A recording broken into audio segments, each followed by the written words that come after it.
Hi, this is Billy with the OutdoorsMissouri.com, and deer season's over with, at least firearm deer season is, and I wanted to share with you one of my personal favorite recipes for deer jerky.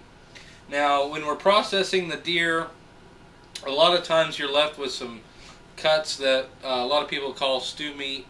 What we do is we take those and we grind those up, and we make like ground meat, like hamburger. And what you're left with is kind of a bag of ground meat. What I like to do is if I'm going to make some jerky with it, I'm going to take that ground meat and I'm going to cure it. And curing is kind of a funny thing. You can go to the store and you can go buy jerky cure for $2-3 bucks, and it comes with seasoning. This right here, this is called excuse me, Morton Tender Quick, and it's home meat cure. It's got everything you need. It's you know, to cured meat.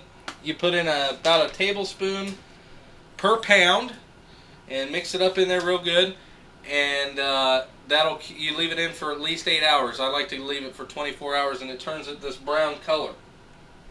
Then it's going to leave it a little salty, so you got to be careful adding ingredients, but this is a fun recipe to play with. So you're going to add a tablespoon per pound of deer meat, and then you put it in the fridge and let it sit for 24 hours or 8 hours, or whatever you prefer. And then what we do is we smash it down and we roll it out.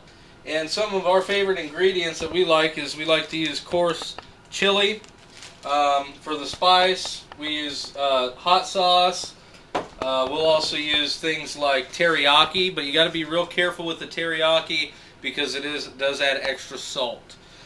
So this is what it looks like when we kind of roll it out, and then we put it on these grids here, and then we just pop it in the oven. No need to put it in the smoker because you can add liquid smoke and it tastes just as good. This is a big proponent of making jerky. You need liquid smoke or a smoker.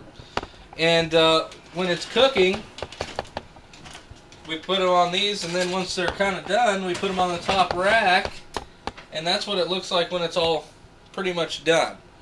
Okay, I don't know if you guys can see that very well or not. Let me kind of show.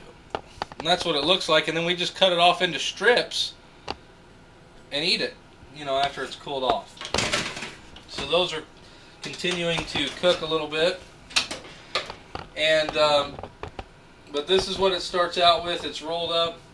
We have the temperature set on 225. If you can leave it for 2 hours on the top shelf, that's going to make it come out perfect. Now, I don't know if you could do this with ground beef. I don't know if you could, but I'd be willing to try.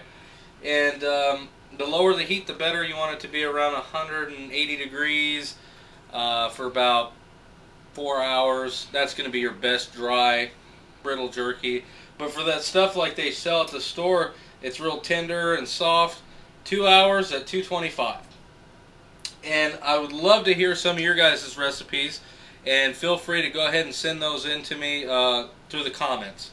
Alright, thanks a lot, guys, and be sure to check us out at theoutdoorsmissouri.com.